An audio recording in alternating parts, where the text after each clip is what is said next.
हम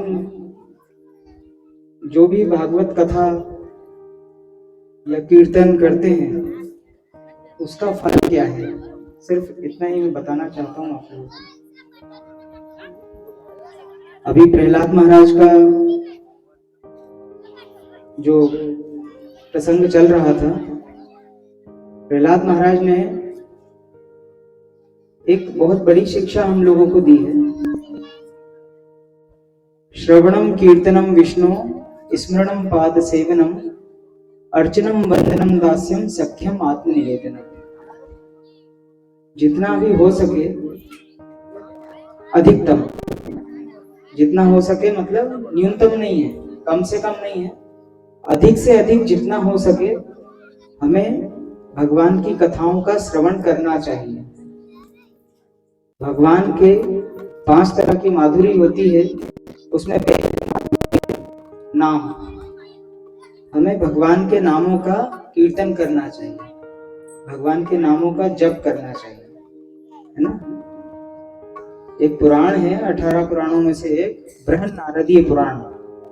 उस बृहन नारदीय पुराण में ऐसा बोला गया है, हरेर नाम हरेर नाम एव केवलम कलौ नास्तेव्य नास्तेव्य नास्तेव्य गतिरन्यथा।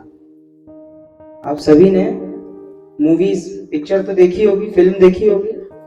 कभी अदालत का जहां पर सीन आता है तब वहां क्या बोलते हैं, जब कोई अगर ज्यादा शोर कर रहे होते हैं तो जज साहब क्या बोलते हैं, ऑर्डर ऑर्डर ऑर्डर 3 बार बोलते हैं ना।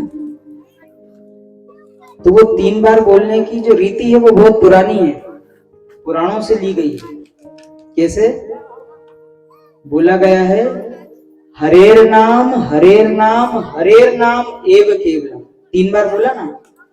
कलौ नास्तेव्य नास्तेव्य नास्तेव्य गतिरन्यथा, है ना।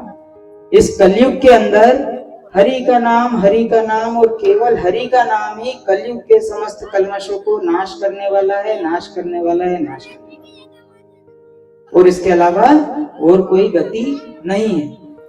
फिर पूछा जाता है कि भगवान हरि के तो कई सारे नाम हैं,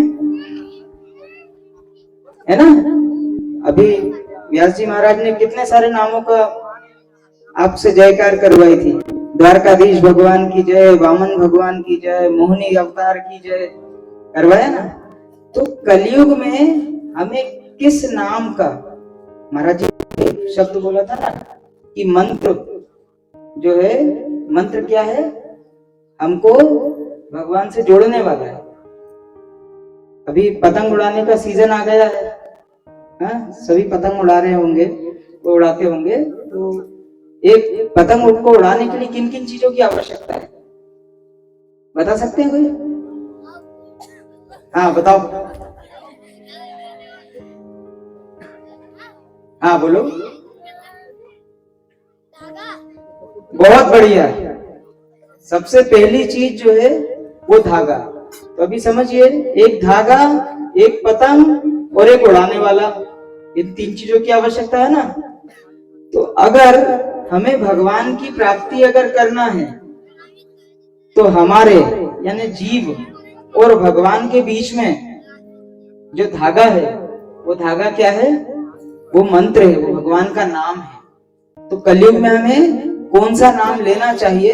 यजुर्वेद का एक उपनिषद है, कली संतरण उपनिषद, जिसमें ब्रह्मा जी और नारद जी का वार्ता है।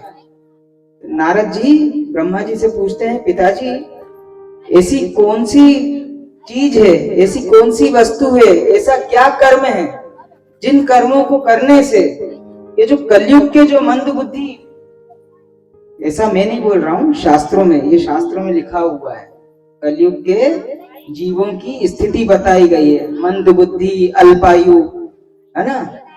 तब ऐसा क्या कर्म किया जाए, ऐसा क्या मंत्र जपा जाए जिससे कलयुग के मनुष्यों की सदगति हो सके। तब ब्रह्मा जी ने बोला है, हरे कृष्ण कृष्ण कृष्ण हरे हरे, हरे राम राम राम हरे हरे। इति षोडशकं नाम्नां कलिकल्मषनाशनं नातः परतरोपाया सर्ववेदेषु दृश्यते। ब्रह्मा जी बोल रहे हैं, हरे कृष्ण कृष्ण कृष्ण हरे हरे, हरे राम राम राम हरे हरे, इति षोडशकम नाम। ये जो 16 नामों का जो मंत्र है, इति षोडशकम नाम कलि कल्मष नाशनम, कलयुग के समस्त कल्मशों का नाश करने वाला है। नातः परतरोपाया, इसके अन्यथा और कोई उपाय नहीं दिखता। कहाँ नहीं दिखता? सर्व वेदेषु दृश्यते, सभी वेदों के अंदर। तो हमें कलयुग के अंदर मुख्य रूप से क्या करना चाहिए? ये जो हरे कृष्ण मंत्र है, इसको हरे कृष्ण मंत्र ना बोल के इसे बोला जाता है हरे कृष्ण महामंत्र, है ना? क्यों बोला जाता है? अन्य सारे मंत्र आप देखेंगे हर जगह आपको 3 उसके विभाग दिखेंगे, है ना? कोई भी मंत्र आप ले लें, ओम नमः शिवाय, ओम भी है, नमः है, शिवाय। भगवान का जो नाम है, उस संबंधित देवी देवता का जो नाम है, वो सिर्फ एक बार आ रहा है। बाकी सब तो जैसे कोई मंत्री आता है तो मंत्री तो एक ही रहता है ना? उसके आगे पीछे घूमने वाले लोग ज्यादा होते हैं ना, बराबर? तो इसी तरह से आप कोई भी मंत्र उठा लीजिए, ओम नमः शिवाय, ओम गणेशाय नमः, ओम दुर्गाय नमः, ओम कात्यायने नमः, कोई भी मंत्र लीजिए, सभी के अंदर क्या होगा? एक तो प्रणव होगा, दूसरा विभाग क्या होगा? उनको मैं नमस्कार करता हूं। मगर ये जो हरे कृष्ण महामंत्र है, इसके अंदर पूरे जो 16 नाम है, वो 16 नाम किसके हैं? भगवान के ही नाम है। हाँ, इसमें बार बार पुनरावृत्ति किसकी हुई है? हरे कृष्ण और राम। कृष्ण और राम आपको पता है भगवान के ही नाम है। और उसके बाद में जो जगह जगह हरे आ रहा है, वो हरे भगवान की शक्ति है। हरे का अर्थ क्या है? श्रीमती राधिका रानी।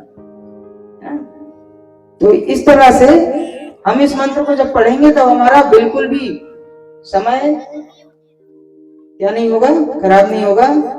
दूसरी सारी क्रियाओं में करना क्या है? आपको जितनी बार बोलेंगे उतनी बार हमें सिर्फ भगवान का नाम ही निकलेगा, बराबर है ना? ये जो भागवत कथा चल रही है, भागवत कथा परीक्षित महाराज ने कब सुनी? जाते टाइम, बराबर है ना?